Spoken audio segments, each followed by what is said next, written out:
स्वानुभूत्या स्वयं ज्ञात्वा स्वमात्मानमखण्डितम् सचित्तेषु सुखं तिष्ठन् निर्विकल्पात्मनात्मनि क्व गतं केन वा नीतम् कुत्र लीनमिदं जगत् अधुनैव मया दृष्टम् नास्ति किन्नाहत्कृतम् किहेयं किमुपादेयम् कियत् किं विलक्षणम् अखण्डनारूपपीयूषय पूर्णब्रह्ममहर्णमे न किञ्चिदत्र पश्यामि न शृणोभिनवेदव्यम् स्वात्मन्यैव सदानन्द रूपेणास्मि सलक्षणा असङ्गाहं अनङ्गो अहं लिङ्गो अहं हरि प्रशान्तोऽहमनन्तो अहं परिपूर्णविचिरन्तन अकर्ता अहं भोक्ता अहं विकारो अहम् अव्ययः शुद्धबुद्धस्वरूपोऽहम् केवलोऽहं सदाशिव एतां विद्यावन्तारं मायदो उपान्तरतमो ब्रह्मणे ददौ ब्रह्मा गोराङ्गिरेश ददौ गोराङ्गिरा रैक्वाय ददौ रैक्वोय रामाय ददौ रामः सर्वेभ्यो भूतेभ्यो ददाविद्येन्निवारण अनुशासनम् वेदानुशासनम्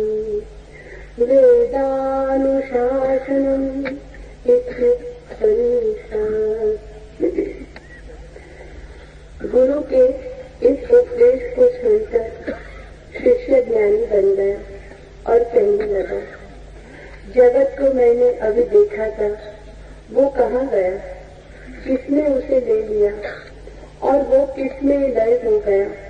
बड़ा आश्चर्य है कि क्या वो नहीं है अखंड आनंद रूप अमृत से भरे इस ब्रह्म रूप महासागर में। अब मुझे क्या त्याग करना, क्या लेना, अन्य क्या है, विलक्षण क्या है। यहाँ मैं कुछ देखता भी नहीं, कुछ सुनता नहीं और कुछ जानता नहीं, क्योंकि मैं सदा आनंद रूप अपने आत्मा रूप में ही हूँ और मैं स्वयं भी अपने लक्षण वाला हूँ। मैं असंग हूँ, शरीर रहित हूँ, बिना चिन्ह वाला हूँ। मैं ही श्री हरि हूँ, अत्यंत शांत हूँ। मैं अनंत हूँ, परिपूर्ण हूँ और प्राचीन से प्राचीन हूँ। मैं कर्ता नहीं हूँ, मैं भोगता नहीं हूँ, मैं विकार रहित नहीं हूँ और अविनाशी हूँ। वैसे ही मैं शुद्ध और ज्ञान स्वरूप हूँ। मैं ही केवल सदाशिव हूँ। ये विद्या गुरु ने उपांतरम को दी थी, उपांतरम ने ब्रह्मा को दी, ब्रह्मा ने गोरांगिरस को दी थी, गोरांगिरस ने रैक्व को दी थी, रैक्व ने राम को दिया और राम ने समस्त भूत प्राणियों को ये दिया। यह निर्वाण का उपदेश है, वेद की शिक्षा है और वेद की आज्ञा रूप है। इस प्रकार ये उपनिषद समाप्त होता है।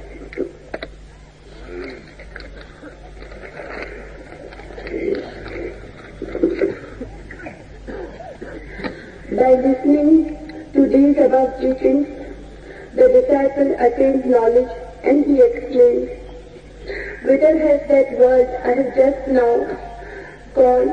How did it take away? And in what way did it resolve? Is it not immensely astonishing that it is not? What am I now to renounce is this great ocean-like Brahman, which is whole and full with the nectar of bliss. What to take? What is the other? What is more unique? Here, I do not even see anything. I do not even hear anything. And I do not even know anything, because I am ever blissful self, unique. I can be compared to none. I can be compared only to myself. I am absolutely alone, without body. I cannot be indicated. No symbol can represent me. I am the Supreme God Hari. I am immeasurably silent. I am the infinite, absolute, and most ancient. I am not the doer. I am not the one who indulges. I am without growth. I am the imperishable. I am already pure and knowledge itself. I am the Sadashiv, the eternally good. This knowledge was transmitted by the Guru to his disciple, Apantaratam, who is in his turn transmitted it to Brahma. Brahma gave it to Gurangivas and the latter to Raikva. Raikva gave it to Rama, and Ram gave it to all humanity. This is the teachings of Nirvana, of knowledge, Veda. It is ordained by itself. Thus ends the Upanishad.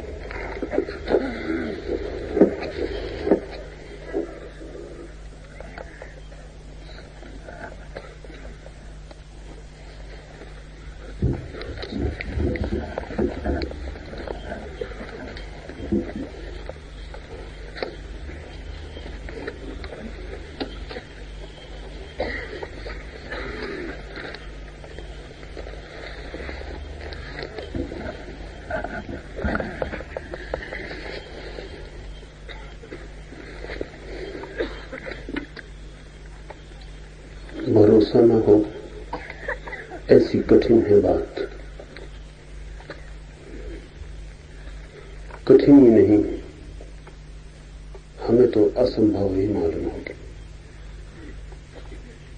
क्योंकि ये सूत्र कहता है, गुरु की इन बातों को सुनकर शिष्य ज्ञान को उपलब्ध हो गया। सुनकर उपलब्ध हो गया, हमारे तर्कशील मन को समझ में नहीं पड़ेगा। लेकिन अगर सच में ही सुना हो तो असंभव नहीं। अगर श्रवण किया हो तो असंभव नहीं। चूंकि हमें श्रवण आता नहीं, इसलिए बात असंभव मालूम पड़ती। सुनकर शिष्य ज्ञान को उपलब्ध हो गया, तो इस बात को थोड़ा हम समझ लें, फिर सूत्र में प्रवेश करें।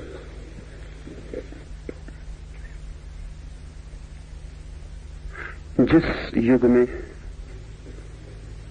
उपनिषद निर्मित हुए, उस युग में और आज के युग में एक बुनियादी फर्क, और इसलिए उपनिषद की घटना आज के लिए अघट मालूम होती। जिन दिनों में उपनिषद जन्मे, निर्मित हुए, उन दिनों मन का आधार थी श्रद्धा। आज मन का आधार है संदेह। उन दिनों श्रद्धा ऐसे ही सहज थी जैसे आज संदेह सहज। मन में एक क्रांतिकारी अंतर हुआ है। विज्ञान के जन्म के साथ ही संदेह प्रतिष्ठित हुआ। क्यों? क्योंकि विज्ञान का जन्म संदेह से हुआ। विज्ञान करता है संदेह। सम्यक संदेह विज्ञान का सूत्र है, राइट डाउट। ठीक से संदेह करेंगे तो ही विज्ञान विकसित होता है। संदेह करते चले जाएंगे तो ही विज्ञान के तथ्य उपलब्ध होते हैं। संदेह विज्ञान के खोज की प्रक्रिया है।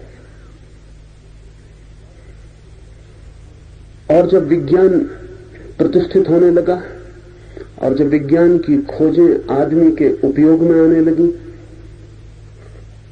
और जब छोटी सी सुई से लेकर एटम बॉम्ब तक विज्ञान का फैलाव हो गया और आदमी बिना विज्ञान के जीने में असमर्थ हो गया, और जब विज्ञान सब तरफ जीतने लगा, भौतिक जगत में सब तरफ उसकी पताका फहराने लगी, तो स्वभावतः संदेह प्रतिष्ठित हो गया। क्योंकि संदेह से ही जन्मा विज्ञान, और विज्ञान जीता भौतिक जगत में, संदेह प्रतिष्ठित हो गया। आज सारे जगत में जो भी शिक्षा हम देते हैं वो सभी शिक्षा संदेह की शिक्षा है। पहली कक्षा से लेकर और अंतिम विश्वविद्यालय की श्रेणियों तक हम संदेह सिखाते हैं, क्योंकि विचार संदेह के बिना होता ही नहीं। विचार करना हो तो संदेह करना ही चाहिए। विचार को जितना तीव्र करना हो उतनी तीव्र संदेह की धार आवश्यक है। तो आधुनिक जगत की सारी संरचना विज्ञान से हुई है। खाते हैं, पीते हैं, उठते हैं, बैठते हैं, चलते हैं, जीते हैं, इस सब में विज्ञान प्रविष्ट हो गया है। और विज्ञान खड़ा है संदेह के आधार पर। इसलिए आज के मन की जो आधारशिला है वो संदेह है। आज कोई चीज चुपचाप मान लेने की नहीं। श्रद्धा आज का शब्द नहीं है। जब उपनिषद रचे गए तो जैसे आज संदेह प्रतिष्ठित है तब श्रद्धा प्रतिष्ठित थी। जैसे संदेह आधार है विज्ञान का, ऐसे ही श्रद्धा आधार है धर्म की। इसको ठीक से ख्याल में ले लें। जैसे संदेह के बिना विचार नहीं हो सकता, ऐसे ही श्रद्धा के बिना निर्विचारणा नहीं आ सकती। संदेह और श्रद्धा विपरीत है। अगर विचार करना है तो ठीक संदेह आना चाहिए, फिर साहस से संदेह करना चाहिए, फिर इंच इंच परख करनी चाहिए, और बिना तर्क को स्वीकृत हुए कोई चीज स्वीकार नहीं करनी चाहिए, जो हो परिणाम। लेकिन तर्क ही तब सहारा है और संदेह ही तब नाव है। अगर विचार में गति पानी है और अंततः अगर विचार से निष्कर्ष लेना है कोई, तो संदेह उपाय है। लेकिन धर्म विचार से संबंध ही नहीं रखता। धर्म का मामला ही उल्टा है। धर्म कहता है निर्विचार होना है। क्योंकि निर्विचार होना है इसलिए संदेह की कोई जगह नहीं रह जाती। निर्विचार होना है तो संदेह का कोई उपाय ही नहीं है। ये नाव काम की नहीं। अगर निर्विचार होना है तो संदेह से उल्टी चीज काम की होगी, क्योंकि संदेह विचार का आधार है।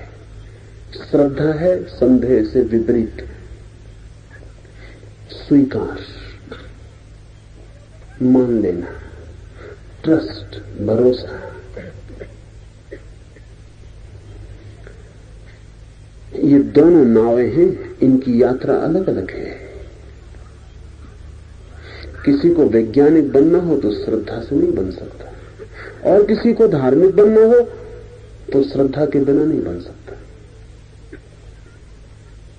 जैसे आज विज्ञान सफल हुआ है और सब तरफ जीवन पर आच्छादित हो गया, ऐसा ही उन दोनों धर्म सफल था और जीवन के रोए रोए पोर पोर में समाविष्ट था। उन दोनों सफलता ही एक सफलता थी, वो धर्म की थी। कोई आदमी उन दिनों कितना ही बड़ा वैज्ञानिक हो जाता तो भी लोगों के लिए वो पाने योग्य स्थिति न मालूम होती। उन दिनों पाने योग्य स्थिति थी किसी बुद्ध की, किसी कृष्ण की, किसी अंगिरस की, किसी रैत्व की उस दिन पाने योग्य स्थिति थी। उस दिन हमने उन लोगों को देखा था जैसे आज विज्ञान अपने चरम शिखर पर खड़ा है, ऐसा हमने उन दिनों धर्म को अपने चरम शिखर पर देखा था। विज्ञान जब शिखर पर होता है तो वस्तुएं बढ़ जाती हैं,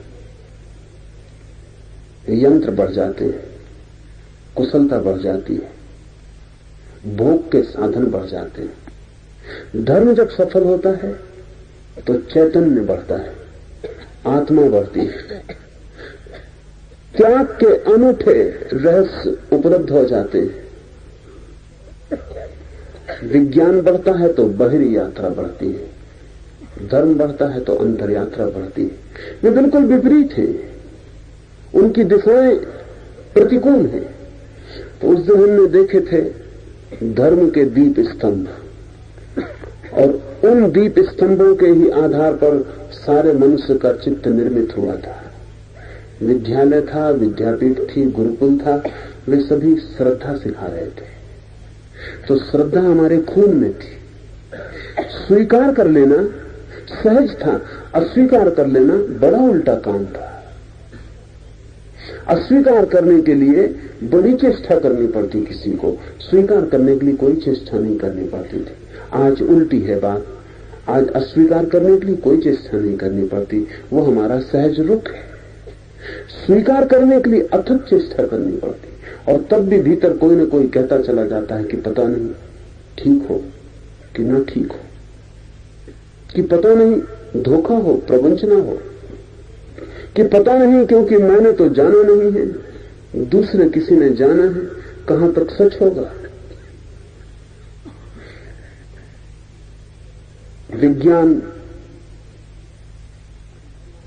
जब जीतता है तो संदेह जीतता है। इसीलिए भारत में विज्ञान का जन्म नहीं हो सका, हो नहीं सकता था। जहां श्रद्धा गहन हो वहां विज्ञान की यात्रा हो ही नहीं सकती। इसलिए उपनिषद के दिन अवैज्ञानिक दिन थे, विज्ञान का कोई विकास नहीं था। इसीलिए पश्चिम में आज धर्म का कोई विकास नहीं हो सकता, क्योंकि विज्ञान सफल हो गया है, संदेह जीत गया है। और ये यात्राएं विपरीत हैं। पूरब ने दिया धर्म, क्योंकि पूरब ने मन को आधार दिया श्रद्धा का। पश्चिम ने दिया विज्ञान, क्योंकि पश्चिम ने मन को आधार दिया संदेह का। मैं नहीं कहता कि संदेह गलत है, न ही मैं कहता हूं कि संदेह सही है, न मैं कहता हूं श्रद्धा सही है और न मैं कहता हूं श्रद्धा गलत है। मेरी बात को ठीक से समझ लें। अगर कोई विज्ञान में श्रद्धा का उपयोग करे तो गलत है, अगर कोई संदेह का धर्म में उपयोग करे तो गलत है, अगर कोई श्रद्धा का धर्म में उपयोग करे तो सही है, और अगर कोई संदेह का विज्ञान में उपयोग करे तो सही है। संदेह की अपनी सामर्थ्य है, पदार्थ को जानने में संदेह की प्रगट सामर्थ्य है, स्वयं को जानने में संदेह नपुंसक है। श्रद्धा की कोई सामर्थ्य पदार्थ को जानने की नहीं है, लेकिन स्वयं को जानने की सामर्थ्य केवल श्रद्धा की है। और जब हम एक उपाय का उसके जगत से विपरीत जगत में उपाय करते हैं तो हम मुश्किल में पड़ जाते हैं। कोई आवश्यकता नहीं है। जब मुझे घर के बाहर जाना है तो मुझे मेरा मुंह घर के बाहर की तरफ रखना पड़ता है और पीठ घर की तरफ करनी पड़ती है। जब मुझे घर आना है तो मुझे मुंह घर की तरफ करना पड़ता है, पीठ बाहर की तरफ करनी पड़ती है। श्रद्धा है घर की तरफ मुंह, संदेह है बाहर की तरफ मुंह। श्रद्धा और संदेह एक ही सिक्के के दो पहलू हैं, लेकिन दोनों की उपयोगिता अलग है, दोनों की निष्पत्तियां अलग हैं। और जिसने इन दोनों में भ्रम किया वो कठिनाई में पड़ जाता है। जिन दिनों उपनिषद रचे गए उन दिनों श्रद्धा थी आधार। जो सुना जाता था वो सीधा आत्मसात हो जाता। श्रद्धा का अर्थ है ग्राहकता, श्रद्धा का अर्थ है प्रेमपूर्ण स्वीकार। इस स्वीकार का सारा आयोजन था। ऐसा कोई रास्ते चलते किसी से कुछ कह नहीं देता था, गुरु के पास वर्षों बैठना पड़ता था। गुरु को वर्षों तक पीना पड़ता था, गुरु के साथ वर्षों तक जीना पड़ता था। धीरे धीरे गुरु की श्वास की गति शिष्य की भी श्वास की गति हो जाती थी। धीरे धीरे गुरु का उठना बैठना शिष्य का भी उठना बैठना हो जाता था। धीरे धीरे दोनों के बीच एक तालमेल, एक अंतर सामंजस्य निर्मित हो जाता था। और तब शिष्य जानता था अपने अंतरतम से कि गुरु सत्य है। ये पहचान धीरे धीरे होती थी। ये पहचान किसी को रास्ते में पकड़ के पूछ लेने की नहीं थी कि क्या ब्रह्म है। मुझे लोग मिल जाते, मैं स्टेशन पर अपनी गाड़ी पकड़ने जा रहा हूं, बीच में मुझे रोक लेते हैं प्लेटफॉर्म पर कि जरा एक मिनट, सच में ईश्वर है? वो क्या कह रहे हैं? जैसे कि ईश्वर है या नहीं ऐसा कोई उत्तर दिया जा सकता है, जैसे कि इस उत्तर को पाने के लिए किसी तैयारी की कोई भी जरूरत नहीं। जैसे ये उत्तर कोई रोजमर्रा दैनिक काम की चीज है कि किसी दुकानदार से पूछ रहे हैं कि सिगरेट का पैकेट है। ईश्वर है, इसे पूछने के लिए वर्षों प्रतीक्षा चाहिए, इसे पूछने की योग्यता चाहिए, इसे पूछने की पात्रता चाहिए, इसे पूछने के योग्य मन निर्मित होना चाहिए कि जब उत्तर मिले तो मैं उस उत्तर को सुन पाऊं, समझ पाऊं। ये उन दिनों की घटना है जब कोई साधक गुरु के पास वर्षों बैठता था, सिर्फ बैठता था, देखता था गुरु को। कुछ गुरु बोलता तो सुनता था, पूछता नहीं था। पूछता तो तभी था जब उसे लगता है कि अब गुरु से एक तालमेल बन गया, एक अंतर संबंध निर्मित हुआ, एक सेतु निर्मित हो गया है। और अब गुरु जो भी कहेगा वो मेरे कान तक नहीं रुक जाएगा, मेरे हृदय तक उतर जाएगा। जब तक गुरु के हृदय से हृदय का जोड़ न बन जाए तब तक कोई बात कहने का अर्थ नहीं। ऐसे क्षण में कहा गया होगा ये उपनिषद। इसलिए सूत्र कहता है कि गुरु की इन बातों को सुनकर शिष्य ज्ञान को उपलब्ध हो गया। सुनकर, साधा कुछ भी नहीं। यहां कहीं भी बात नहीं आई कि शिष्य ने साधा।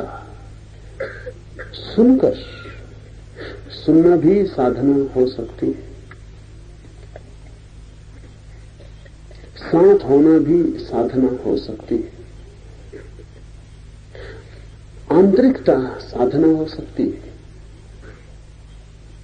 लेकिन हम अपरिचित हैं आज इस बात से। आज तो जिनसे हमारा बहुत प्रेम है उनसे भी हमारी कोई आंतरिकता नहीं होती। जिन्हें हम अपने निकट पाते हैं उनसे भी दूरी मालूम पड़ती है, निकटता नहीं होती। आज प्रत्येक व्यक्ति अपने अपने में बंद हो गया है। हो जाने का कारण संदेह। जिसके प्रति संदेह हो उसके साथ आंतरिकता कैसे निर्मित होगी? जिसके साथ कोई संदेह न हो उसी के साथ आंतरिकता निर्मित हो सकती है। संदेह तो द्वार बंद कर लेता है, ताले लगा लेता है अपने भीतर, सुरक्षा की जरूरत हो जाती है। श्रद्धा असुरक्षित है। श्रद्धा कोई सुरक्षा नहीं करती। श्रद्धा का मतलब ही यह है कि गड्ढे में गिरा दोगे तो गिर जाएंगे। तुम गड्ढे में गिरा रहे हो तो गड्ढे में गिरने में जरूर कोई राज होगा। कौन गिरा रहा है ये सवाल है, गड्ढा सवाल नहीं है। अगर गुरु गड्ढे में धक्का दे रहा है तो उपनिषद दिन का शिष्य चरण छू के गड्ढे में गिर जाता। ये सवाल नहीं कि गड्ढा है, ये सवाल है कि कौन गिरा रहा है।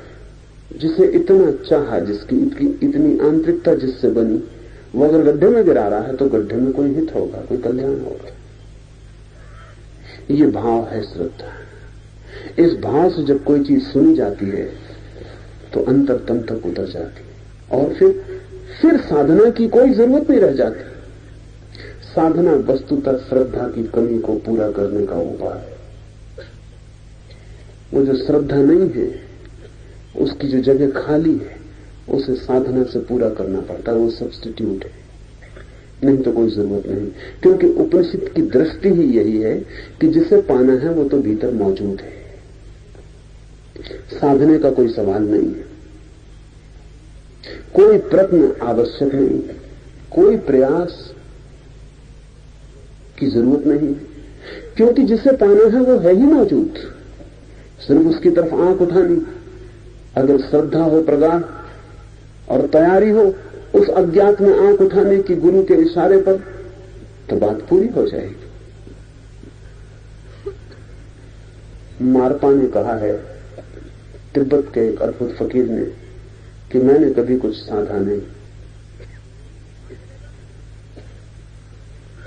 मैंने कभी कोई प्रयास नहीं किया, मैंने तो बस एक ही काम किया, गुरु पे श्रद्धा की।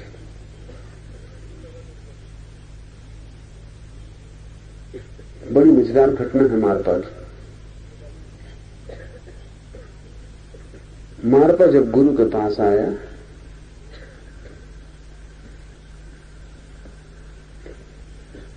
तो मारपा ने कहा कि मैं तो तैयार होकर आया हूं श्रद्धा के लिए। तो उसके गुरु ने कहा श्रद्धा पूरी है? तो मारपा ने कहा श्रद्धा अधूरी होती है, ऐसा मैंने सुना नहीं, श्रद्धा अधूरी हो कैसे सकती? श्रद्धा होगी तो पूरी होगी, नहीं तो नहीं होगी, इसे थोड़ा समझ लें। कुछ लोग कहते हैं थोड़ी थोड़ी श्रद्धा है, थोड़ी थोड़ी नहीं, उन्हें पता नहीं वो क्या कह रहे हैं। श्रद्धा विभाजित नहीं होती। किसी से कहो कि थोड़ा थोड़ा प्रेम है, थोड़ा थोड़ा नहीं, क्या मतलब होता है? किसी से कहो कि थोड़ा थोड़ा सच बोलते हैं, थोड़ा थोड़ा सच, अभिवाज्य है ये बातें, इनको कोई बांट नहीं सकता। या श्रद्धा होती है या नहीं होती। थोड़े थोड़े का मतलब ये होता है कि नहीं है, लेकिन आप इतनी ईमानदार भी नहीं है कि स्वीकार कर लें कि श्रद्धा नहीं है, तो कहते हैं थोड़ी थोड़ी। मारपाने का श्रद्धा पूरी होती, अधूरी मैंने सुनी नहीं, मुझे श्रद्धा है। तो उसके गुरु ने कहा कि सामने जो गड्ढा है इसमें कूद जा। मारपा तत्काल कूद गया। गुरु घबराया कि ये मुफ्त जान गई, ऐसा ना सोचा था कि ये कूद ही जाएगा। भागा गुरु, शिष्य भागे, नीचे जाकर देखा मारपा ध्यान लगाए गड्ढे में बैठा है। गड्ढ भयंकर था, हजारों फीट गहरा था, कोई उपाय बचने का न था, लेकिन उसे खरोंच भी न लगी थी। गुरु ने समझा संयोग है,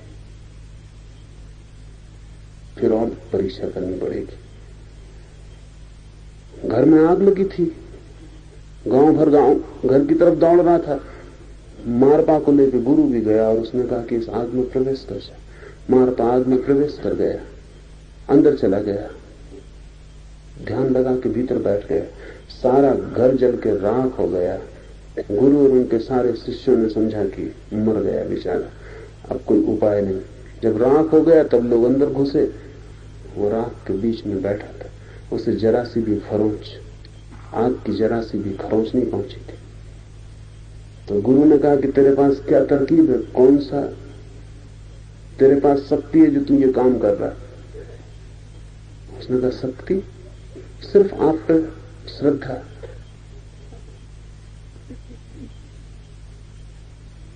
गुरु ने उसे पानी पे चलने को कहा, वो पानी पे चल गया है।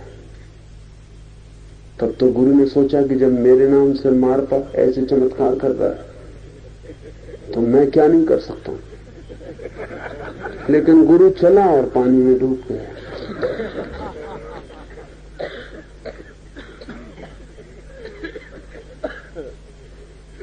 गुरु का सवाल नहीं, गुरु की कोई श्रद्धा नहीं थी कि पानी पे चला जा सकता है, कि आग में बचा जा सकता है, कि गड्ढा चोट नहीं पहुंचाएगा। गुरु तो खुद डरे हुआ था कि हो कैसे रहा है, ये मारपा जरूर कोई और तरकीब जानता है जो मुझे पता नहीं। पानी पे चलेगा कोई कैसे? मारपा को चलते हुए देखकर भी गुरु को श्रद्धा नहीं आई कि पानी पे चला जा सकता है। उसे लगा कि जरूर कोई तरकीब है, कोई और राज है, जो मुझे पता नहीं, और ये मुझे धोखा दे रहा है कि सिर्फ श्रद्धा से चल रहा हूं। और अगर मुझ पे श्रद्धा रख के ये पानी पे चल रहा है तो मैं तो चली जाऊंगा। यहां भूल हो गई। श्रद्धा से चल रहा था वो। किस पे श्रद्धा है ये सवाल नहीं था, श्रद्धा थी हृदय में। उसको तो इतने भाव था कि जब गुरु कहता है पानी में चलो तो चलना हो जाएगा। इसमें रत्ती भर कहीं कोई संदेह न था। इसमें क्षण भर को भी संदेह आता तो मार पर डूब जाता। श्रद्धा नाव है, लेकिन एक छेद भी हो तो डुबा देती। गुरु चला, डूब गया तो गुरु ने माता को कहा कि तू मुझे धोखा दे रहा है, कुछ न कुछ तेरे पास तरकीब है। मैं तो चला, मेरे नाम से तू चल गया और मैं खुद नहीं चल पाया। तो मारपा ने कहा अब मेरा भी चलना मुश्किल है। जब मैंने आपको डूबते देखा मामला खत्म हो गया, मेरी श्रद्धा टूट गई। अब भूल के मुझे आप आज्ञा मत देना, अब मैं पूरी ना कर पाऊंगा, और अब मैंने पूरी की तो जिंदा नहीं लौटूंगा। मैंने आपको डूबते देख लिया, अब उपाय नहीं है मेरे पास। जिस नाव से मैं चलता था वो टूट गई, फिर मारपा नहीं चल सका। ये कहानी मीठी है, उपयोगी है। श्रद्धा की अपनी एक शक्ति है अगर श्रद्धा तो साधना अनावश्यक है, श्रद्धा काफी है। श्रद्धा नहीं है तो साधना अति आवश्यक है, श्रद्धा काफी नहीं है। एक बड़ी मजेदार बात हो गई है, क्योंकि मध्य युग में संतों को ऐसा लगा कि नास्तिकता बढ़ती जा रही है और कोई धर्म में उत्सुक नहीं दिखाई पड़ता। इसलिए कौन करेगा लंबी साधनाएं, कौन करेगा जप, कौन करेगा तप, कौन साधेगा योग, कौन उतरेगा तंत्र में, कोई उतरने वाला नहीं दिखाई पड़ता। लोग धीरे धीरे धीरे धीरे धर्म में अनुसुक होते जा रहे हैं। इसलिए संतों ने कहा कलयुग के लिए तो राम नाम ही एक सहारा है, कि इतना तो कम से कम कलयुग में भी लोग कर लेंगे कि राम का नाम लेने, इसमें कुछ खर्च तो होता नहीं। लेकिन बड़ी भूल हो गई। धर्म का जो विज्ञान है उसके विपरीत है ये बात। कलयुग में साधना की सबसे ज्यादा जरूरत है, क्योंकि श्रद्धा नहीं। इसे थोड़ा समझ लें, क्योंकि बड़ा विपरीत दृष्टिकोण है जो मैं कह रहा हूं। कलयुग में साधना की सर्वाधिक जरूरत है, सतयुग में नहीं थी। क्योंकि श्रद्धा नहीं है तो श्रद्धा को किस चीज से पूरा करिएगा? राम नाम भी काम कर सकता है, लेकिन उसको ही जिसमें श्रद्धा हो। तो सतयुग में राम नाम का काम करता रहा होगा, अब नहीं करेगा। तो मैं आपसे कहता हूं कि कलयुग में राम नाम लेने से कुछ भी होने वाला नहीं है, क्योंकि जिस हृदय में राम नाम जैसी बात भी कुछ कर सकती थी, वो श्रद्धालु हृदय अब नहीं है। अब तो कठोर साधना करनी पड़ेगी, बड़ा श्रम उठाना पड़ेगा, तब कुछ हो सकता है। क्यों? क्योंकि श्रद्धा की कमी किस चीज से पूरी होगी? श्रद्धा का मतलब होता है दूसरे पर भरोसा, गुरु पर, परमात्मा पर, किसी पर। श्रद्धा का मतलब होता है दूसरे पर इतना प्रगाढ़ भरोसा कि वो जो कह दे हो जाए। जब श्रद्धा न हो तो अपने पर ही भरोसा रह जाता है। साधना है अपने पर भरोसा, किसी और के सहारे कुछ ना होगा, हम खुद ही मेहनत करेंगे। कलयुग में कठोर साधना की जरूरत है। राम नाम से कुछ भी कलयुग में नहीं होने वाला, सतयुग में होता था, नाम से भी हो जाता था।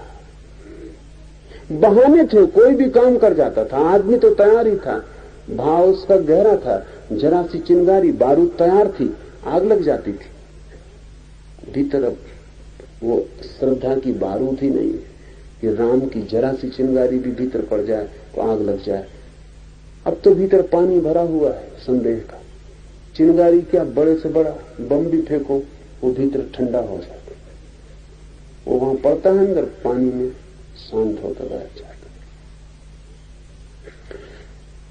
ये सूत्र समझने जैसा है। गुरु के इस उपदेश को सुनकर शिष्य ज्ञान को उपलब्ध हुआ और कहने लगा। जो गुरु ने कहा था वो उसे दिखाई पड़ने लगा। जो गुरु ने कहा था वो उसने सुना ही नहीं, वो उसका अनुभव बनने लगा। जो गुरु ने कहा था उस पर उसने सोचा नहीं, विचारा नहीं, वो उसका प्रत्यक्षीकरण होने लगा।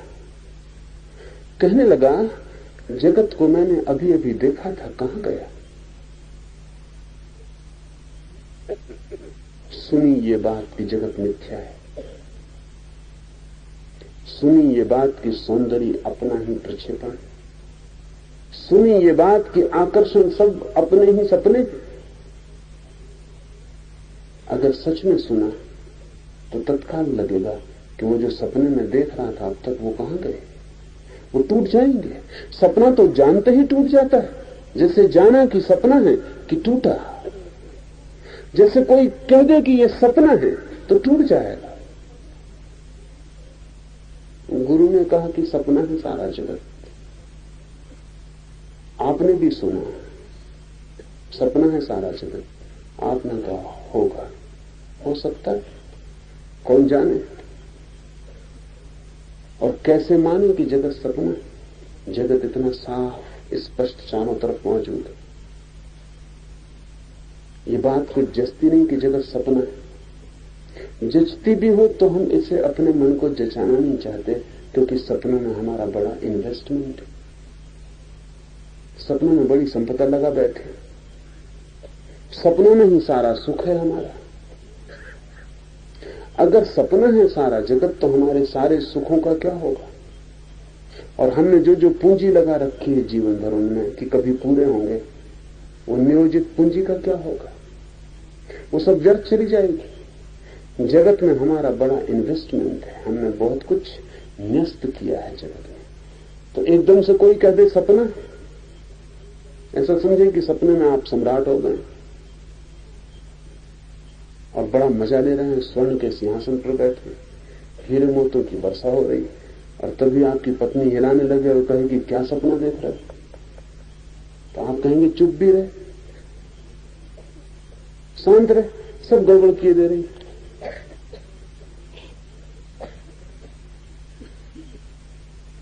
बामुश्किल तो ऐसा सपना देखने को मिला था, उसे तोड़ना कठिन मालूम पड़ता है। हम सब सपने देख रहे हैं। गुरु कहता है ये सब सपना है, ये सब माया है। कौन इस बात को मानने को राजी होगा? वही जो अपने सुखों और दुखों को, अपने लोभ को, मोह को एक तरफ हटाकर इस सत्य को देखे कि क्या ये सच है? क्या सचमुच ही ये जगत इंद्रधनुष जैसा है कि पास जाओ तो खो जाता है, सिर्फ दूर से दिखाई पड़ता है, बहुत रंगीन, जैसे तितलियों के सब रंग चुरा लिए, तो जैसे सब फूल उड़कर इंद्रधनुष बन गए, और पास जाओ तो कुछ भी नहीं। अगर मुट्ठी में बांधो तो कुछ पानी की बूंदें भर हाथ लगती, जिनमें न कोई रंग होता है न कोई रूप होता है। शिष्य ने ये सुना और कहने लगा, जगत को मैंने अभी अभी देखा था, सुनने के पहले देखा था, गुरु से मिलने के पहले देखा था, खूब भर के देखा था आंख, और देखने का बड़ा मन बना था कि और देखता रहूं, देखता रहूं। अभी अभी सब कुछ था, वह कहां गया? ये वक्तव्य बड़ा गहरा है। इससे कह रहा है कि तुमने क्या किया, कि जैसे कोई सपने को तोड़ दे ऐसा तुमने तोड़ दिया। वो कहां गया जगत जो मैंने अभी अभी देखा था, जो मैं अब तक मानता था कि था, जो अब तक मैं जानता था कि है, आज अचानक मेरे हाथ से छूट गया और मैं खाली हो गया। किसने उसे छीन लिया मुझसे? इसमें पीड़ा भी है उसके छिन जाने की, इसमें बोझ भी है कि अब वो दोबारा मिल ना सकेगा, इसमें समझ भी है एक घटना घट गई है और वह किसमें लय हो गया। बड़ा आश्चर्य है कि वह नहीं। निश्चित ही इससे बड़ा आश्चर्य और क्या होगा कि जिसे हमने जाना था कि है, जिसे हम जी रहे थे, जिसमें हम संलग्न थे और जिसमें हमने सारे के सारे सुख संजोए थे, स्वर्ग बसाए थे, सब अचानक तिरोहित हो गया। बड़ा आश्चर्य है कि क्या वह नहीं है। अभी भी बीच में खड़ा हुआ है शिष्य, उस तरफ जो जगत था खो गया है, अभी नए पर पकड़ नहीं बैठी। जैसे अचानक अंधेरे से प्रकाश हो जाए तो अंधेरा तो खो जाता है, लेकिन प्रकाश पर आंख नहीं बैठती, आंख झपकती। जिस जगत को जन्मों जन्मों तक जाना हो, अगर वो एक झलक में विलीन हो जाए तो जगत तो खो जाता है, ब्रह्म का दर्शन नहीं होता। थोड़ा वक्त लगेगा, थोड़ा आंखों को राजी होना पड़ेगा। अंधेरे की देखने की आदत प्रकाश को देखने में थोड़ी सी बाधा लाएगी, आंखें चौंधिया जाएंगी।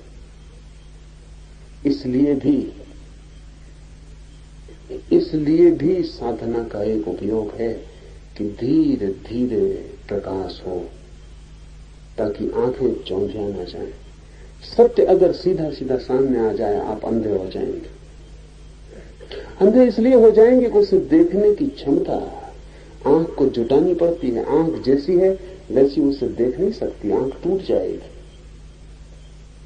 इतना विराट है विस्फोट कि आपकी छोटी सी आंख उसे नहीं सह पाएगी, अंधी हो जाएगी, रोशनी खो जाएगी। सूरज के पास जैसे पहुंच जाए तो जो हालत हो जाए वो हालत हो जाएगी। तो शिष्य को दिखाई तो पड़ रहा है कि जो मैं मानता था कि है वो खो गया, अभी वो नहीं दिखाई पड़ रहा है जो उसकी जगह अब दिखाई पड़ेगा। बड़ा आश्चर्य है। इतनी बड़ी भूल भी हो सकती थी क्या? इतनी बड़ी भ्रांति भी संभव थी क्या कि पूरा जीवन स्वप्न हो? हमें भी लगेगा कि अगर किसी दिन ऐसा हो जाए तो इससे बड़ा आश्चर्य और कुछ भी नहीं हो सकता। ये होता है, ये होता है। बहुत बार हुआ है, बहुत लोगों को हुआ है। इस युग में ये घटनाएं कम होती चली गई हैं। कई कारण हैं। एक कारण आश्चर्य की कमी भी है। आश्चर्यचकित होने की क्षमता भी हमारी कम हो गई है। उसका भी कारण विज्ञान ने बहुत से रहस्य हमें दे दिए, और जब कोई रहस्य जान लिया जाता है तो रहस्य ही कम नहीं होता, हमारी आश्चर्य की क्षमता भी कम हो जाती है। बच्चे आश्चर्य से भरे होते हैं, हर चीज में उन्हें चमत्कार मालूम पड़ता है, और हम उन्हें डांट डपट के बिठा देते हैं कि शांत भी रहो, कोई इसमें बड़ा आश्चर्य नहीं है। हम उन्हें समझा देते हैं, लेकिन आपको पता है कि आप बच्चे से उसका एक जगत छीन रहे हैं, आश्चर्य का जगत, जहां हर छोटी मोटी घटना, एक छोटी सी उड़ती तितली इतना सुख दे जाती थी कि जितना फिर सारा जगत भी आपके विज्ञान का नहीं दे पाएगा। कि एक छोटा सा खिलता फूल की आकाश से टूटा हुआ एक छोटा सा उल्का, एक छोटा सा उल्का पात कि गिरता हुआ तारा एक बच्चे को इतने पुलक से भर जाता था कि फिर सारे जगत की संपदा उसे दे दी जाए और सारे तारों का उसे मालिक बना दिया जाए तो भी वो पुलक फिर वापस नहीं आएगी। बच्चा आश्चर्य से देख रहा है हर चीजों को। क्यों? क्योंकि उसे कुछ भी पता नहीं, वो अज्ञानी, उसे कुछ भी पता नहीं। क्योंकि पता नहीं है कुछ भी, इसलिए हर चीज आश्चर्य से भरती है। विज्ञान ने आज बहुत सी बातें पता कर दी, आपको लगता है ये भी मालूम है, ये भी मालूम, ये भी मालूम। आश्चर्य क्षमता कम हो गई। जरूरी नहीं है, लेकिन आपको फिर अगर आश्चर्य को बनाए रखना हो तो आपको विज्ञान का फिर बहुत गहन अध्ययन चाहिए, तो आश्चर्य जग सकता, नहीं तो नहीं जग सकता। आइंस्टीन ने मरने के पहले कहा है कि मैं एक रहस्यवादी की तरह मर रहा हूं, लाइक ए मिस्टिक। मैंने सोचा था कि जगत के सारे रहस्यों को खोल लूंगा, लेकिन रहस्य खोले जरूर, पर हर रहस्य के खुलने के बाद और बड़े रहस्य खड़े हो गए। जैसे जादूगर एक डब्बे से दूसरा डब्बा निकालता है, फिर तीसरा डब्बा निकालता है और निकालता चला जाता है, ऐसे ही रहस्य के भीतर रहस्य। लेकिन उन रहस्यों को जानने के लिए अब बहुत डब्बों के पार जाना पड़ेगा। आइंस्टीन जैसी कोई प्रतिभा सब डब्बों के पार होकर जब देखती तो पाती रहस्य कम नहीं हुए। लेकिन हम जो छोटा मोटा ज्ञान इकट्ठा कर लेते हैं, हमारा रहस्य भाव मर जाता है, हमारा आश्चर्य मर जाता है। हम हर चीज को कहने लगते हैं, उत्तर हमारे पास हो जाता है कि इसका ये अर्थ, इसका ये अर्थ, ये इसलिए है, ये इसलिए है। सब चीजों का अर्थ और व्याख्या हो गई हो तो आश्चर्य का भाव कम हो जाता है, और जब आश्चर्य का भाव कम हो जाए तो धर्म की संभावना टूट जाती। धर्म है एक रहस्य, परम रहस्य। धर्म है परम आश्चर्य। इस जगत में जो बड़े से बड़ा चमत्कार घट सकता है वो है धार्मिक हो जाना।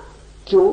क्योंकि धार्मिक होते ही ये जो शिष्य कह रहा है बड़ा आश्चर्य है, क्या वो जगत नहीं है जो अभी अभी था, जिसे मैंने अभी अभी देखा, अभी अभी जाना, वो कहां खो गया, वो किसमें लीन हो गया?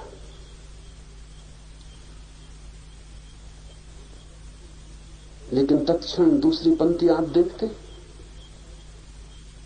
पहली पंक्ति आश्चर्य की है, दूसरी पंक्ति आनंद की। आश्चर्य के पीछे ही आनंद छिपा है, और जिसका आश्चर्य खो गया उसे आनंद कभी भी ना मिलेगा। आश्चर्य आनंद का द्वार है, जिसका द्वार ही बंद हो गया वो आनंद के भवन में कभी प्रवेश न करेगा। दूसरी पंक्ति तत्काल है, अखंड आनंद रूप अमृत से भरे इस ब्रह्म रूप महासागर में अब मुझे क्या त्याग करना, क्या लेना, अन्य क्या है, विलक्षण क्या है? अगर ये सारा जगत ही मिथ्या हो गया तो अब मुझे कुछ भी छोड़ना नहीं। जिसे छोड़ सकता था वो खो ही गया। अब मुझे कुछ भोगना भी नहीं, क्योंकि जिसे भोग सकता था वो अब नहीं। ना कुछ पकड़ना है, ना कुछ छोड़ना है, ना कुछ लेना है, ना कुछ हटाना है। वो सारा का सारा जगत भोग और त्याग का विलीन हो गया है।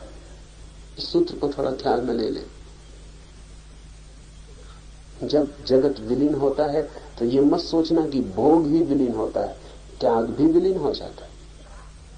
क्योंकि भोग और त्याग तो उस जगत के हिस्से थे जो था। एक आदमी धन इकट्ठा करता था वो भोगी था, एक आदमी धन त्याग करता था वो त्यागी था। लेकिन जिसका जगत ही विलीन हो गया हो, धन ही विलीन हो गया हो, उसके लिए क्या त्याग और क्या भोग? इसलिए उपनिषद के ऋषि आपकी परिभाषा में त्यागी नहीं थे। उपनिषद के ऋषि आपकी भाषा में भोगी भी नहीं थे, त्यागी भी नहीं थे। उपनिषद के ऋषि बहुत अलग तरह के, तीसरे तरह के लोग थे।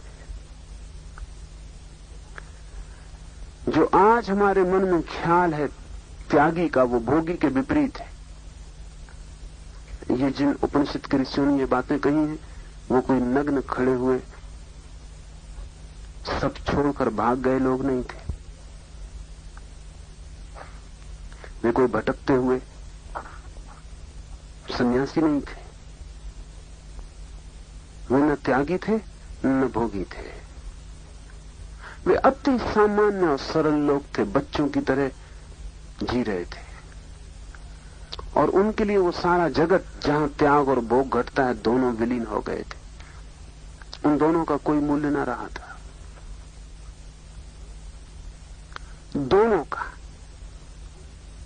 इसलिए जब इस मुल्क में बुद्ध और जैन धर्म के प्रभाव में भोग के विपरीत त्याग की धारणा प्रबल हुई, तो उपनिषद के ऋषि धीरे धीरे हमें भूलते चले गए।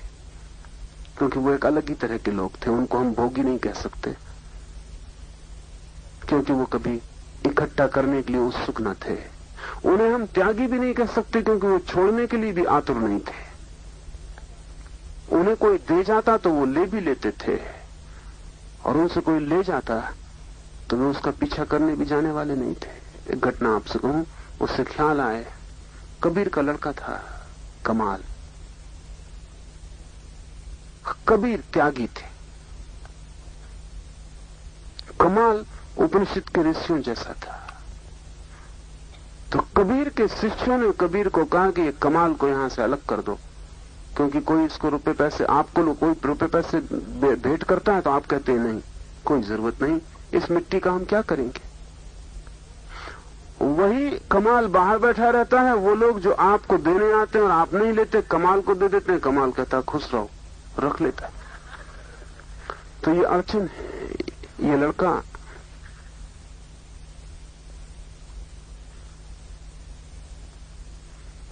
पता नहीं कबीर ने ये वचन रचा कि मैं मानता हूं कबीर ने नहीं रचा होगा, उनके किसी मानने वालों ने जो कमाल से परिचित रहे होंगे रचा होगा।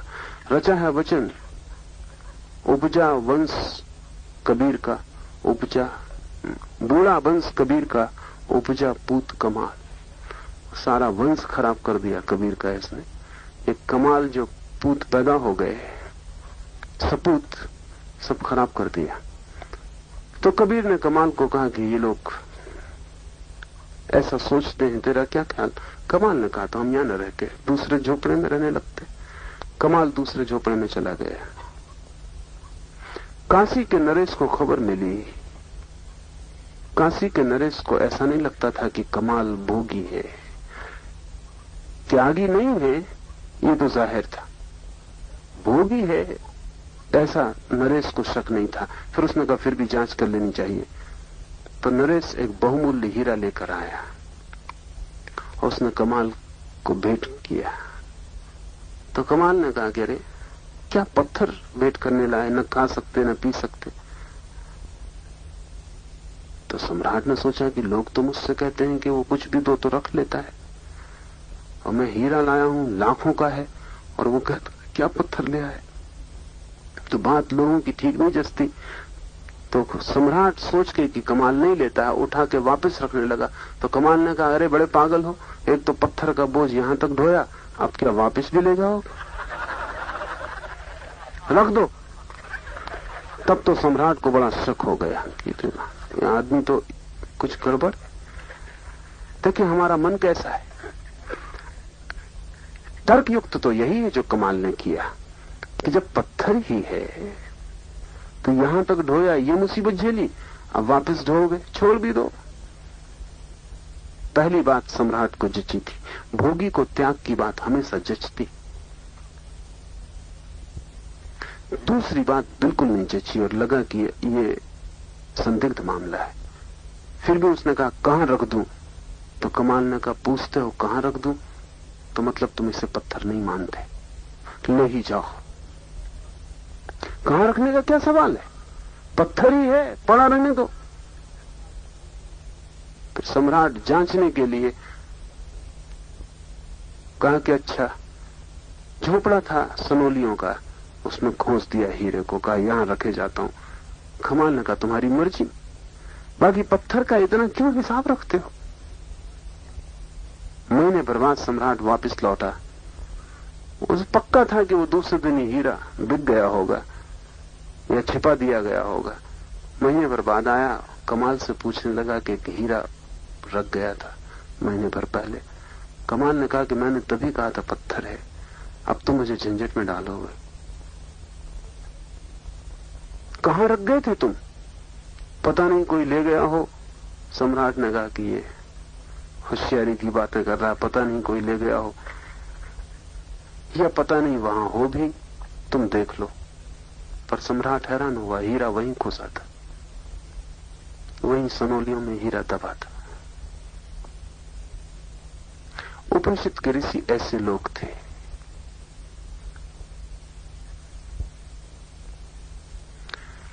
न भोग में कोई अर्थ था, न त्याग में कोई अर्थ था। त्याग में सब अर्थ भोग के कारण ही है, इसलिए भोगी को त्यागी खूब जचता है। वो विपरीत होता है, आकर्षण में आता है, आंख में चुभता है, लगता है कि ये हम नहीं कर सकते और ये आदमी कर रहा है। तो भोगी त्यागी के पैर छूते। उसका कारण है उनको लगता है कि हम तो भोजन छोड़ नहीं सकते और ये आदमी महीने भर से उपवास कर रहा है, परो पैर में पड़ जाओ। और हम तो घर नहीं छोड़ सकते और इसने सब छोड़ दिया। हम वस्त्र नहीं छोड़ सकते, ये नग्न सड़क पे खड़ा है, इसके पैर में पड़ जाओ। जो हम नहीं कर सकते वो कोई कर दे तो हमें लगता है आदर योग्य है। सब त्याग का आदर भोग के कारण है। इसलिए एक मजेदार घटना घटती, जितना संपन्न समाज हो, भोगी समाज हो, उतना ज्यादा त्याग का आदर करता है। जैन है, संपत्ति ज्यादा है, सुख सुविधा ज्यादा है, तो उनकी अपेक्षा अपने साधु से बहुत त्याग की होती है। ये बड़ी मजेदार बात है। समाज भोगियों का, सुविधा संपन्न लोगों का, लेकिन अपने त्यागी से वो अपेक्षा बड़ी करते हैं त्याग की, नहीं तो वो आदर ही नहीं करेंगे उसका। हिंदुओं का इतना भाव नहीं है त्यागी के प्रति कि वो इतना त्याग करे, ये करे, वो करे। इसलिए हिंदू त्यागी कोई जैन त्यागी के मुकाबले कहीं टिकता नहीं। और उसका कुल कारण इतना है कि हिंदू समाज की दृष्टि से कोई बड़ा संपन्न समाज नहीं, बड़ा दरिद्र वर्ग है। बहुत दरिद्र वर्ग बहुत आशा नहीं बांधता त्याग की अपने सन्यासी से। तो जितना संपन्न समाज होगा उतना ज्यादा त्याग का मापदंड बड़ा होगा उसके पास, तभी वो मानेगा कि हां अब कुछ किया, कुछ छोड़ा। हम अपने मन से तौलते हैं। उपनिषद कहते हैं जब तक त्याग का मूल्य है तब तक समझना भोग का भी मूल्य है। जब तक त्याग के प्रति मन में आदर है तब तक समझना भोग के प्रति लगाव है। उसी लगाव का प्रतिफलन है आदर। उपनिषद के ऋषि कहते हैं ये पूरा जगत त्याग और भोग दोनों ही खो जाते हैं। जागे हुए पुरुष के, होश में आ गई चेतना के, दोनों ही बातें खो जाती हैं। उस शिष्य कहता है क्या करूं त्याग, क्या पाऊं, क्या छोड़ूं? अखंड आनंद के सागर में मैं डूब गया हूं। तत्क्षण वो जगत खोया नहीं कि एक नया अमृत का जगत मिला नहीं। युगपथ उसी क्षण हो जाती है घटना, देखने में चाहे थोड़ी देर लग जाए। यही मैं कुछ देखता भी नहीं, कुछ सुनता भी नहीं, कुछ जानता भी नहीं, और ये जो अमृत का अखंड सागर जिसमें मैं डूबकर खड़ा हो गया हूं, यहां मैं कुछ देखता भी नहीं, मुझे कुछ दिखाई नहीं पड़ता, क्योंकि दिखाई तो वस्तुएं पड़ती हैं। मुझे कुछ सुनाई नहीं पड़ता, क्योंकि सुनाई तो सदा दूसरे की आवाज पड़ती। मैं कुछ जानता भी नहीं, क्योंकि ज्ञान भी और का ही ज्ञान है, जानकारी और की ही जानकारी है। मैं तो बस सिर्फ एक आनंद का अनुभव कर रहा हूं, सदा आनंद रूप अपने आत्मा में हूं। न मेरा अब कोई और ज्ञान है, न मेरी कोई दृष्टि है, और न मुझे कुछ सुनाई पड़ता। मेरी कोई इंद्रियां अब काम नहीं करती। अब तो मेरे भीतर सिर्फ एक ही घटना घट रही कि मुझे सदा आनंद का अनुभव हो रहा है।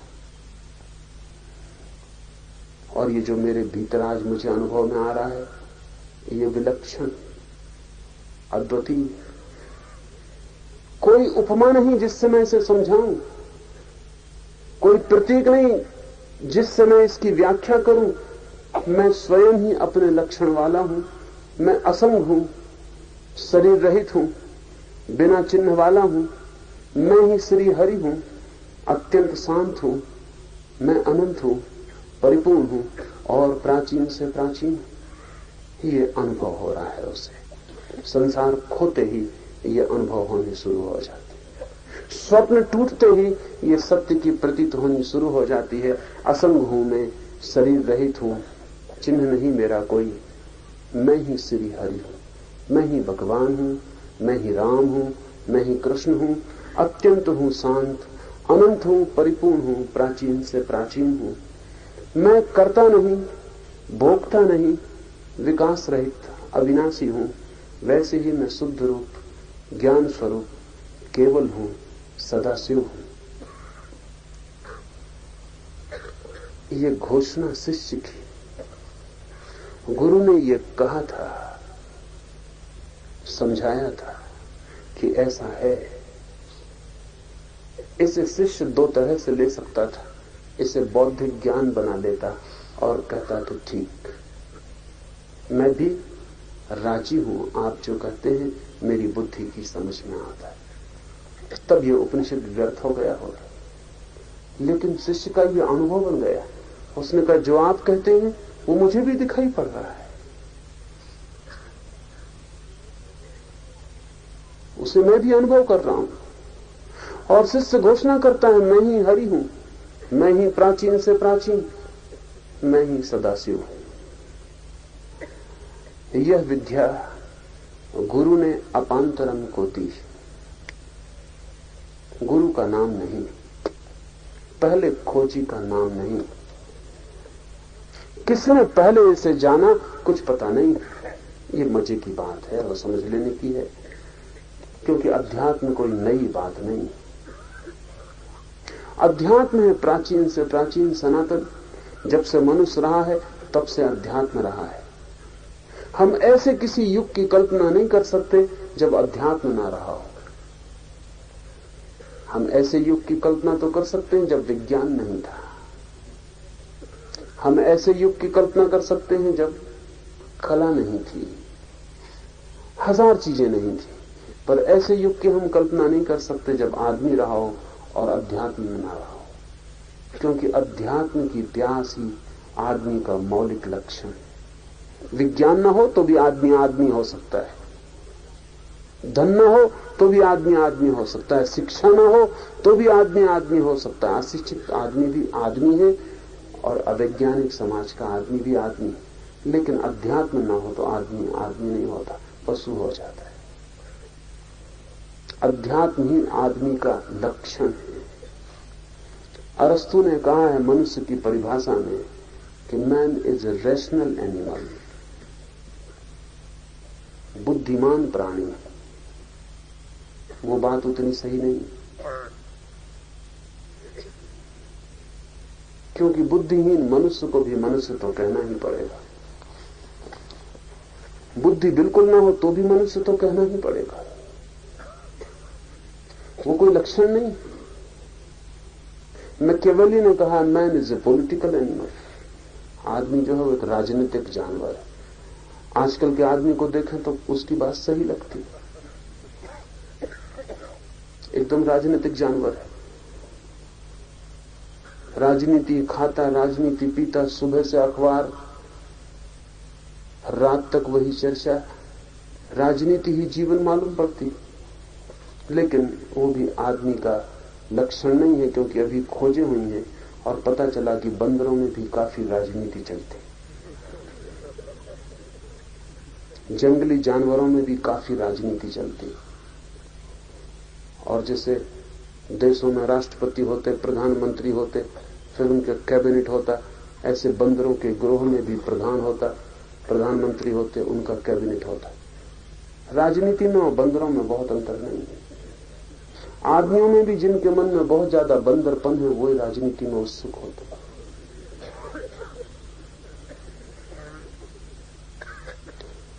लेकिन आदमी आध्यात्मिक प्राणी है, वो उसकी वास्तविक लक्षण है। तो किसने सबसे पहले ये विद्या खोजी? उसका कोई नाम नहीं दिया है। ये बहुत अच्छा किया। उसका मतलब हुआ कि इतनी इतनी पुरानी है, इतनी इतनी सनातन है कि पहले आदमी का कोई पता नहीं। तो पहले आदमी के लिए तो सिर्फ कहा है गुरु ने अपांतरम को दी।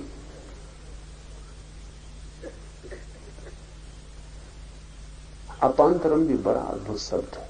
इसका मतलब है नाम मात्र के शिष्य को। गुरु ने नाम मात्र के शिष्य को दी। पहले शिष्य का भी नाम पता नहीं, इसलिए अपांतरम कहा है। नाम मात्र के, नाम रख लिया, काम चलाओ। पहले गुरु का भी कोई पता नहीं किसने इसको जाना, और पहले किसने इसे सुना उसका भी कोई पता नहीं। और चूंकि पहला गुरु रहा होगा तो पहले शिष्य को भी पता नहीं होगा कि मैं शिष्य हूं, कौन गुरु है, क्योंकि गुरु और शिष्य होना तो बात की व्यवस्था होगी। पहले गुरु ने जब जाना होगा तो उसके पास जो आ गया होगा वो नाम मात्र का शिष्य, हम कहते हैं कि शिष्य था, उसको तो पता भी नहीं रहा होगा, खिंचा चलाया होगा चुंबक के पास, जान लिया होगा। इसलिए सूत्र कहता है ये विद्या गुरु ने अपांतरम को दी, अपांतरम ने ब्रह्मा को दी। ब्रह्मा हमारा सृष्टि का निर्माता है। ये बड़े मजे की बात है कि जिसने सृष्टि बनाई है वो भी अज्ञानी, उसको भी विद्या लेनी पड़ी। यहां हिंदू विचार की गहराइयों का अंदाज लगाना मुश्किल हो जाता। हम ब्रह्मा को मानते हैं सृष्टा, बनाने वाला, लेकिन उसको भी हम ज्ञान नहीं मानते हैं, क्योंकि अगर ज्ञानी होता तो स्वप्न के संसार को बनाता नहीं, निर्मित नहीं करता। अगर संसार स्वप्न है तो उसका सृष्टा ज्ञान नहीं हो सकता। स्वप्न को फैलाना यही तो काम है ब्रह्मा का, स्वप्न को फैलाना। इसलिए हमने ब्रह्मा के बहुत मंदिर नहीं बनाए, एक ही मंदिर है भारत में। बनाना सबसे ज्यादा चाहिए, क्योंकि जिसने संसार बनाया उसके सबसे ज्यादा मंदिर होना चाहिए। बनाने वाले को उसके मंदिर नहीं, उसका एक ही मंदिर है, नाम मात्र वो कहना चाहिए उसका मंदिर। क्यों? क्योंकि संसार को हमने समझा कि वो सपना है, और जिसने बनाया उसके क्या मंदिर बनाने हैं। मंदिर हमने शिव के सबसे ज्यादा बनाए, क्योंकि वो संसार को मिटाने वाला है। गांव गांव वृक्ष वृक्ष के नीचे शिवलिंग रख दिए, सारी जमीन हमने शिव से भर दी। उसका कारण ब्रह्मा की क्या याद करें, उपद्रव में अटका दिया हमें उसी में। शिव का हमने स्मरण किया है बहुत जानकर, क्योंकि वो संहार है, वो विनाश करेगा, स्वप्न को मिटा देगा। अपांतरम ने ब्रह्मा को दी, ब्रह्मा ने घोर अंगिरस को दी, घोर अंगिरस ने रैको को दी, रैको ने राम को दी। ऐसी उस परंपरा में और हजारों लोग हुए हैं। ये महत्वपूर्ण नाम चुन लिए गए हैं। इस बीच हजारों लोग हुए हैं जिनके नामों का भी पता नहीं, लेकिन महत्वपूर्ण नाम चुन लिए गए। ये बहुत प्रसिद्ध लोग हैं।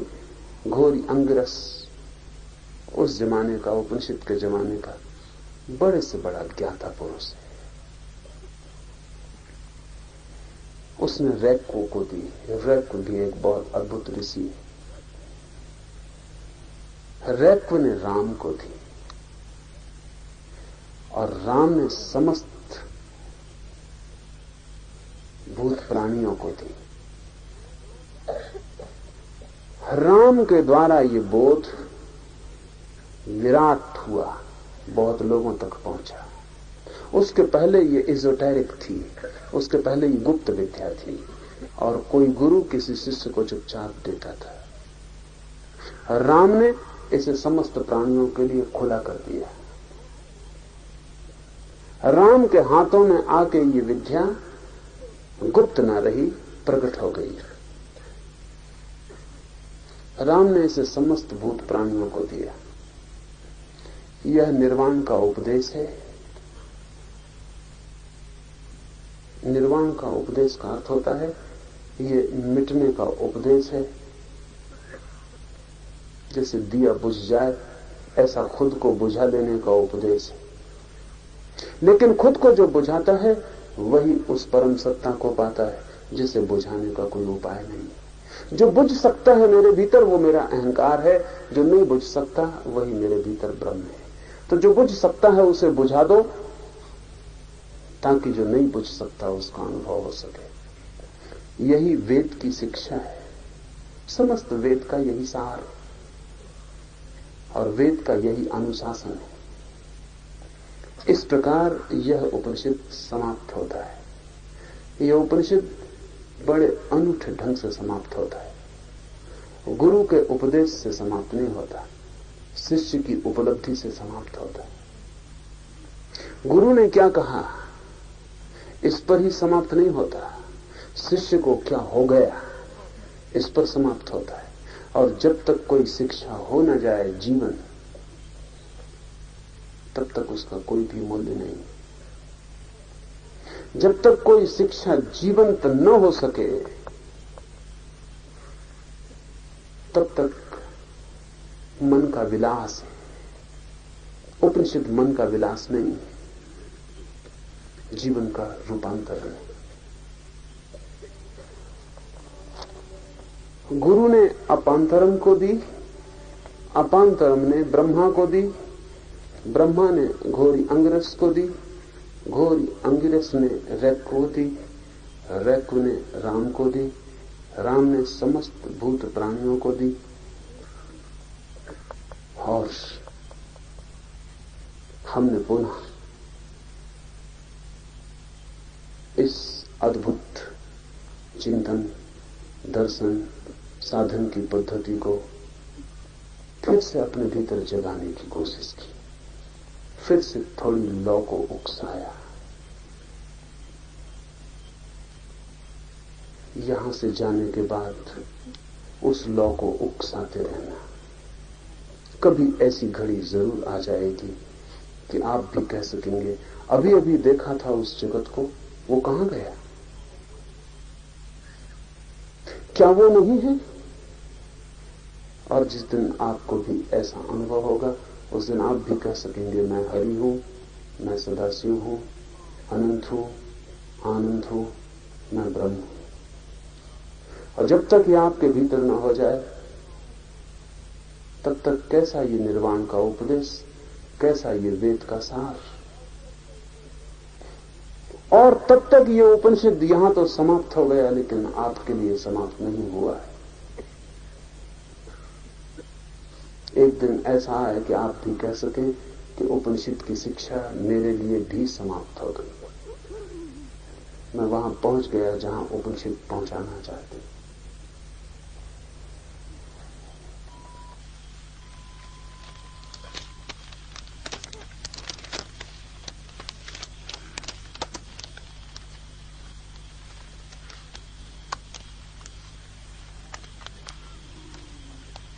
By listening to these above teachings, the disciple attained knowledge, and he exclaimed, "Whither has that world gone? Whither has gone that world I had just seen? Who did it take away? And in what way did it dissolve? Is it not immensely astonishing that it is not?"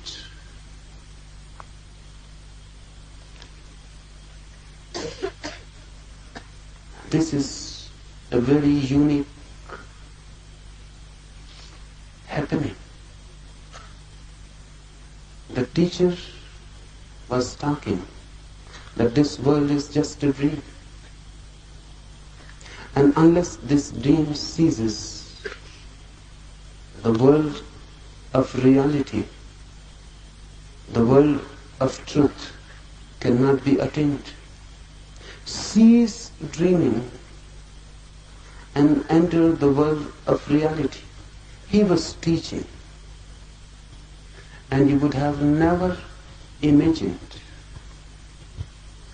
that by just listening to this, the disciple attained to knowledge.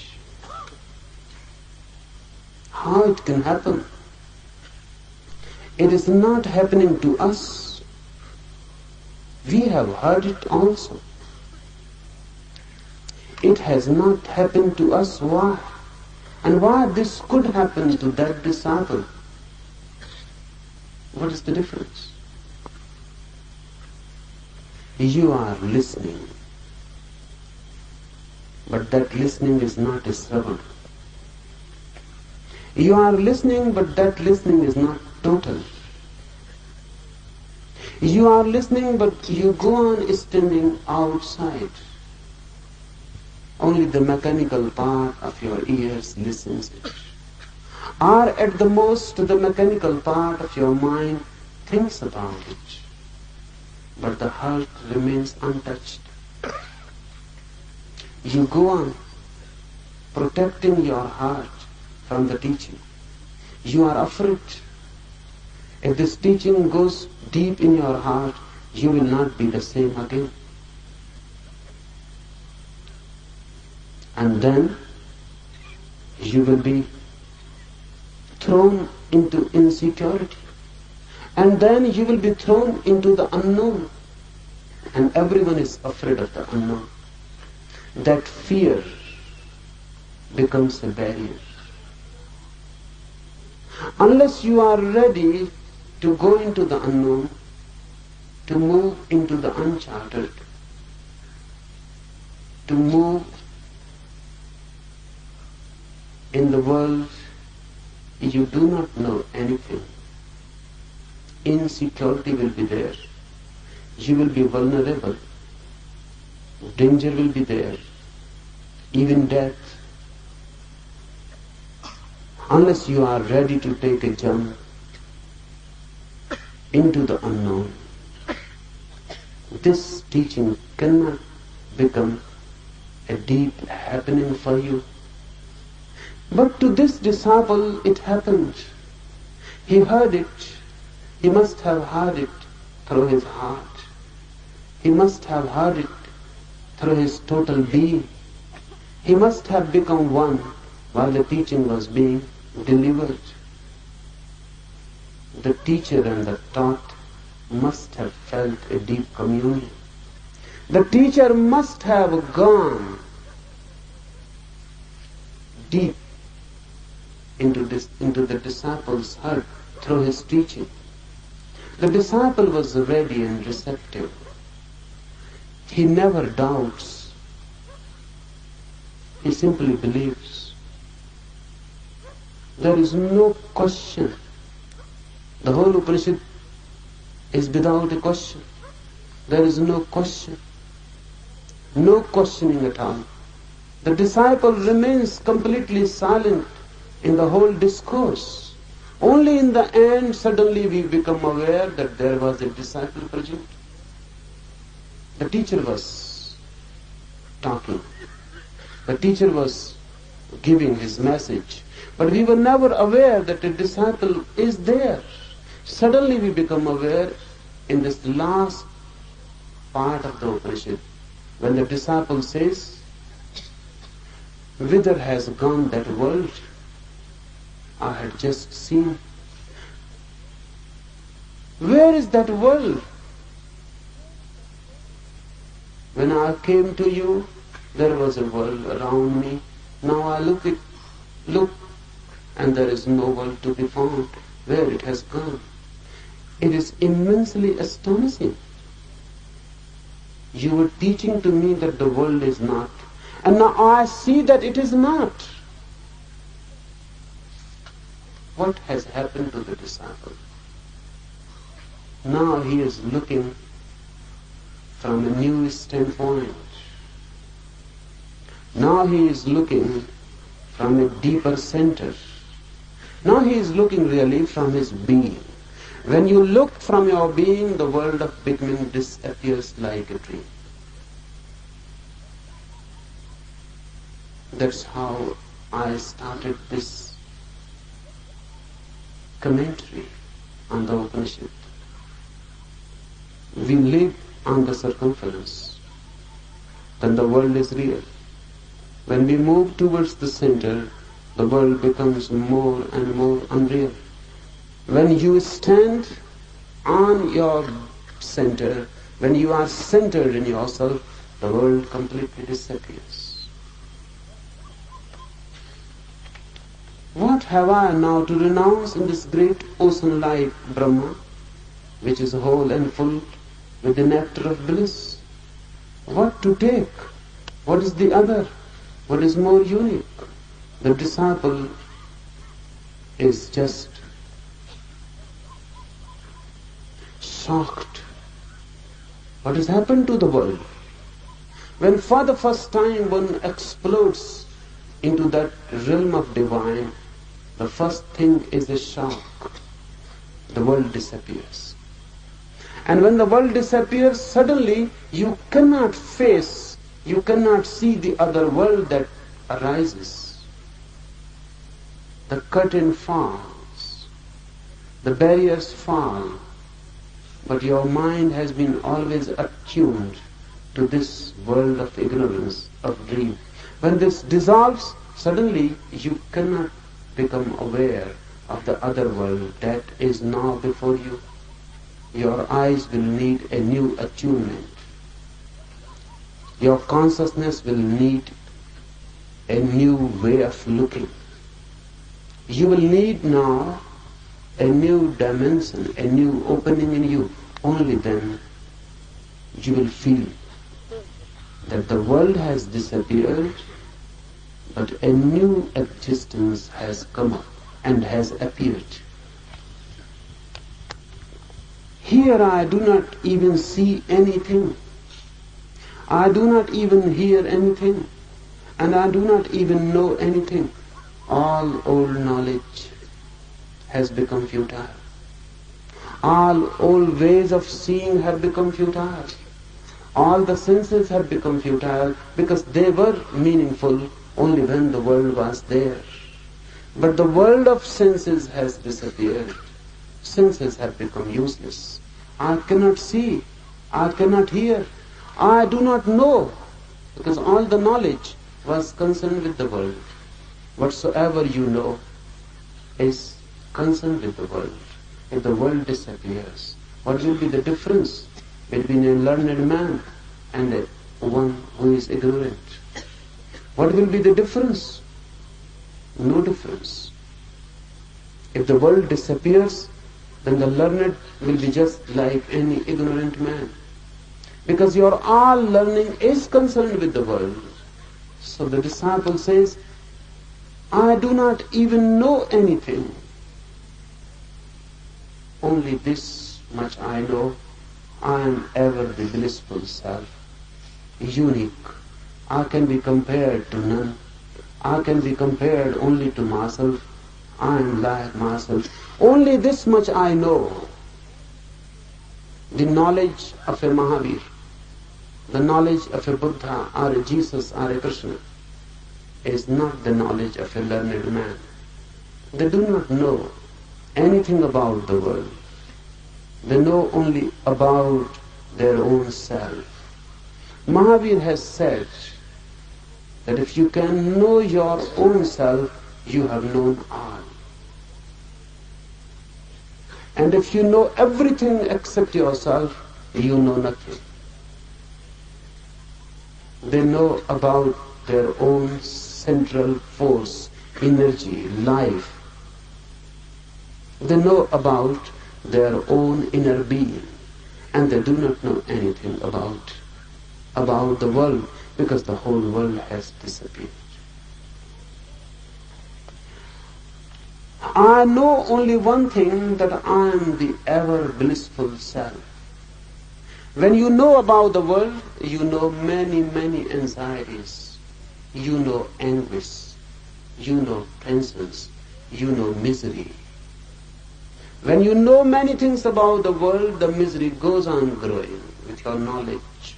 The more you know, the more miserable. We can observe all over the world.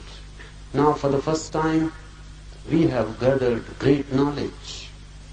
Not only we have gathered, we have dissipated it to everyone through universal teaching, education. And now every man is miserable. And the misery grows on. On the one hand, knowledge grows. On another hand, misery grows. What is happening? This seems quite inconceivable. Because if with knowledge misery grows, then for what this knowledge is? Knowledge of without goes deep and deep, but then misery also goes deep and deep. There is another knowledge also this Upanishad is talking about, the knowledge of the inner self. With the knowledge of the inner self, blissfulness grows. So this is just an indication. If you are becoming more and more blissful, know that you are growing into inner knowledge. If you are becoming more and more miserable, know that you are growing in outer knowledge. The biblical story is beautiful. Adam was expelled from heaven because he disobeyed God. And what was the disobedience? The disobedience was this: God has forbidden Adam and Eve. He has said to them that they are not to eat the fruit of the tree of knowledge. In the Garden of Eden, in heaven, there was a tree, the tree of knowledge. And God has forbidden Adam and Eve never to touch that tree, never to eat the fruit of that tree. But because of this, Adam and Eve must have become attracted to the tree. The garden was big, and there was only one tree of knowledge. But because of this ardor, they rebelled. And when they ate the fruit of the tree of knowledge, they were expelled from heaven. This story is beautiful. They were expelled because of knowledge. And man is going, continuously being expelled from heaven because of knowledge. The more you know, the more heaven becomes just impossible, and hell the only possibility. But there is another tree also in the Garden of Eden. It is not mentioned in the Bible, but I will tell you about it. That tree is the tree of inner knowledge.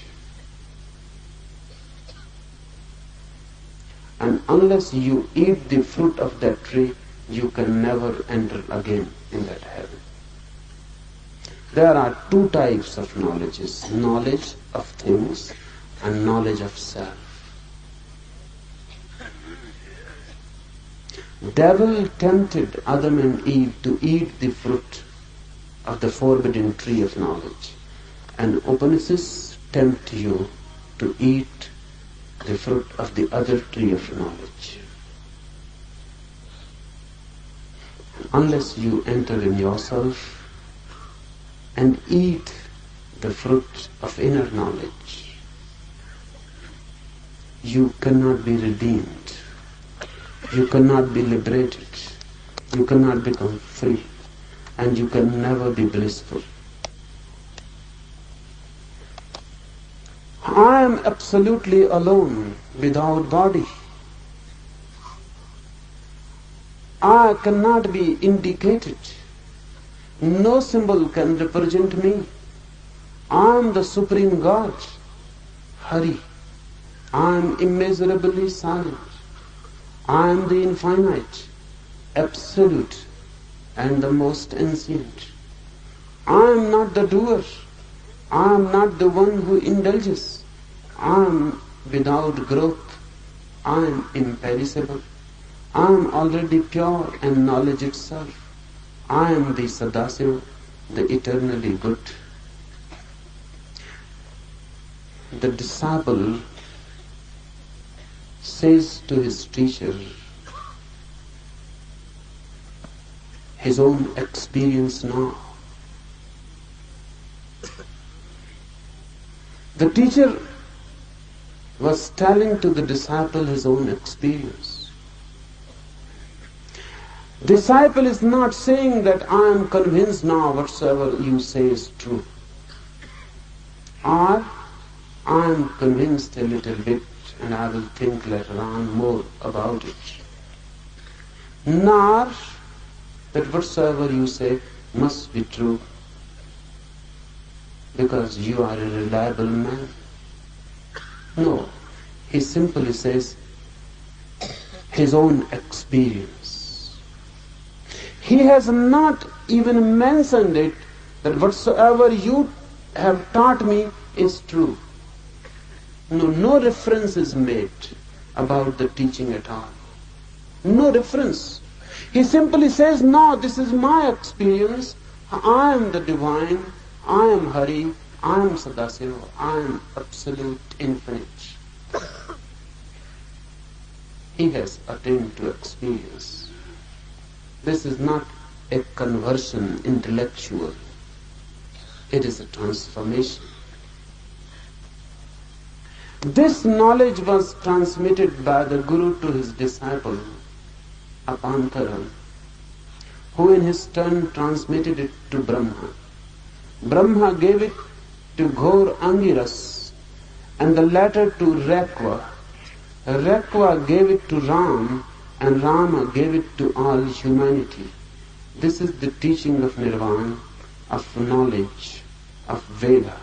It is ordained by Veda itself. Thus ends this Upanishad. This last para, last sutra, has to be understood. Knowledge of the Absolute is eternal. It is never new, never old. It is not a growing body of knowledge. Science grows. Religion is eternal. Science goes on growing, increasing. No scientific truth is absolute, it is relative. And no scientific truth can be called really a truth because it is always more or less approximate. Time will change it. Time always changes it. Whatsoever Newton said is no more true. Even what Einstein said is now doubtful. Time changes science, but time never changes religion. Why? Because the religious experience is attained only when you enter a timeless moment. When you enter in yourself and time stops completely. No flow of time is there. No past, no present, no future. Time stops completely. You are here and now. Only this moment remains, and this moment becomes eternal. In timelessness, a religious experience is attained. That's why time never alters it. This sutra says that whatsoever is taught in this Upanishad is not something new. It is not original. Our modern world is too much obsessed with originality. They go on saying and trying and proving that whatsoever is said is original. Particularly in the West, every thinker tries to prove that he is original. Whatsoever he is saying, no one has ever said. Unless a theory can be proved original, it is never appreciated in the West. If someone else has already said it, then what is the use? And what are you doing? Wasting your time. So everyone tries to be original. But originality is impossible. As far as religion is concerned, as far as science is concerned, originality is possible.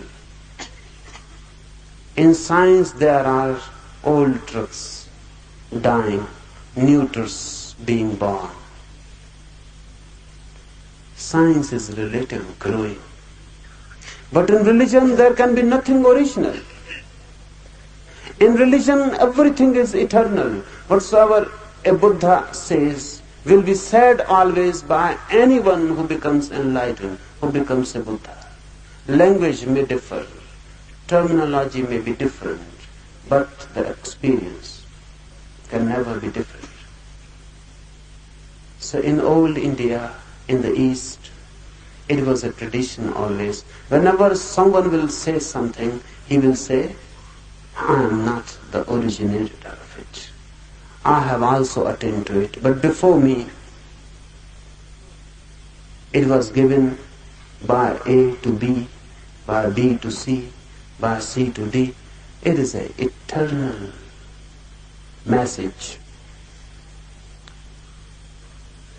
When one thinks and says that I am original, this is an egoistic standpoint. Ego always tries to be original.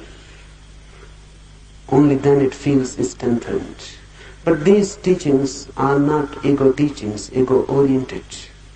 They are egoless teachings. Those who had attained to egolessness, they have said them. That's why this sutra, this knowledge was transmitted by the Guru to his disciple Apantaram, who in his turn transmitted it to Brahma. Brahma to Ghor Angiras, Ghor Angiras to Rekha, Rekha to Ram, and Rama gave it to all humanity. Here ends this Upanishad. The scripture ends here, but not the journey. For you, really, now begins the journey. Upanishad ends, your journey begins.